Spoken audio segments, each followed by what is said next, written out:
Hang all the rapists! Hang all the rapists! Okham Sarkar high! Okham Sarkar high! Hoitakari phasi dio! One justice! Hoitakari phasi dio! Hoitakari phasi dio!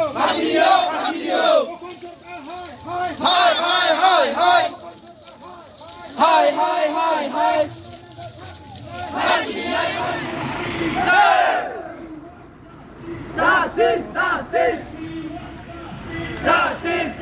प्रथमे आपनालोक चेनेलर जरिए आपनालोक सकलोके धन्यवाद जनाइछु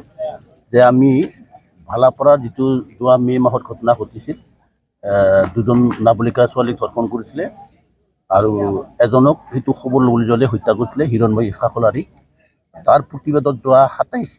মে আমি ডাঙৰকে প্ৰতিবাদী সভা অনুষ্ঠিত কৰিছিলো তুলৰাই বড়ো ছাত্ৰ সন্থা আৰু তাতে চৰকাৰে এটা সময় এমাহ সময় দিয়া হৈছিল যে এমাহৰ ভিতৰত ফাষ্ট ট্ৰেকৰ যদি বিচাৰ নহয় হত্যাকাৰী যদি ফাঁসি নহয় তাৰ ভিতৰত যে হত্যা কৰিছে তেওঁ যদি কম্পেনসেশ্যন 20 লাখ টকা দিয়া নহয় তেতিয়াহলে আমি পুনৰ আন্দোলন কৰিম বুলি কৈছিলো আৰু আজি এক মাহ হবৰ হৈছে আমি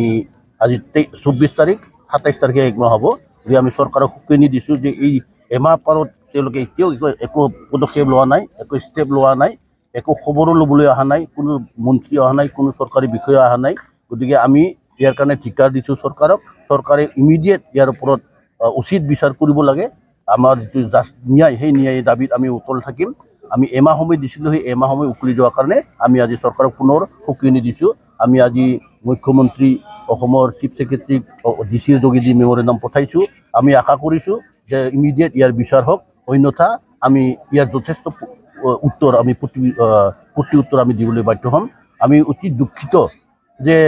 এই সরকার জাতি মাটির বলে সরকার এই সরকার বলে থলুয়ার সরকার কিন্তু থলুয়ার ওপর যে অত্যাচার যে শোষণ নিষ্পেষ কৰিছে সৰকাৰে কিন্তু একো পদক্ষেপ লোৱা নাই খালি মুখত চলি আছে গতিকে সৰকাৰে অকল মুখত কলে নহওক কাজে যাতে কৰে আমি তাকে আহ্বান ৰাখিছো আৰু সঁচাকৈ যদি সৰকাৰে এনেকৈ আমাক কোনো গুৰুত্ব নিদিয়ে আমাৰ দাবী ন্যায্য দাবীবিলাক অগ্ৰাহ্য কৰি থাকে তেতিয়াহ'লে এই সৰকাৰেৰ ওপৰত আমি সময়ত যথেষ্ট উপকৃত এইখিনিয়ে ধন্যবাদ যোৱা যি 3 মেৰ যে ধৰ্ষণ কাণ্ড আৰু 5 মেৰ যে হত্যাকাণ্ড এই হত্যাকাণ্ডৰ যি কালপ্ৰিট আৰু ধৰ্ষণ কাণ্ডৰ যি কালপ্ৰিট তেওঁলোকক আমি ফাষ্ট ট্ৰেকত আনি বিচাৰ মানে পিট কৰাৰ কাৰণে আমি আহ্বান জনাইছিলো চৰকাৰক লগতে যি মানে মৃত্যু হল হিৰণময়ী খাখলাৰী তেওঁৰ মানে ঘৰত 20 লাখ মানে টকা কম্পেনসেশ্যন পোৱাৰ কাৰণে আমি চৰকাৰক আহ্বান জনাইছিলো যে যোৱা আমি 22 মেত আমাৰ গোৱালপাৰা জিলাৰ নিখিল বড়ো ছাত্ৰ সন্থাৰ কাৰ্যালয়তে এটা কাৰ্যসূচী লৈছিলো ধৰ্ণা কাৰ্যসূচী তাৰ পিছত আকৌ 27 মে আমি দুধনৈ ৰাজহুৱা খেলপথাৰত আমাৰ বিভিন্ন জনজাতীয় সংগঠনসমূহ লৈ এখন বিশাল ধৰ্ণা আয়োজন কৰিছিলো তাৰ পিছত আমি সেই দিনাখনে অসম চৰকাৰক 10 দিনৰ সময়সীমা বান্ধি দিছিলো এই 10 দিন সময়সীমা মানে মাজত তেওঁলোকে যদি কোনো ষ্টেপ নলয় তেতিয়াহ'লে আমি জংগী আন্দোলন কৰাৰ কাৰণে আমি বাধ্য হ'ম বুলি তেওঁলোকে সিদিনাখনে আমি ঘোষণা কৰিছিলো কিন্তু আজি 2 মাহ হ'ব 8 দিন বাকী আছে 8 দিনৰ পিছত কিন্তু 2 মাহ হ'ব আৰু এতিয়ালৈকে কোনো মানে অসম চৰকাৰৰ কোনো মন্ত্ৰী বা কোনো বিষয়া মাতা নাই ইয়াৰ পিছত 3 মে আৰু 5 মেৰ পিছত লখিমপুৰত গগৈকাণ্ড হত্যাকাণ্ড হল তাতে অসমৰ ডিজিপি গৈছে অসমৰ মন্ত্ৰী গৈছে ইয়াৰ পিছত ফকিৰা গ্ৰামত মাটি ভূমি কেলেংকাৰী হল তাতো অসমৰ মানে দম্বালী বৰা মিনিষ্টাৰ জয়ন্ত মল্ল বৰা তেওঁ মানে স্পটত গৈ মানে অংশগ্ৰহণ কৰিছে কিন্তু আমি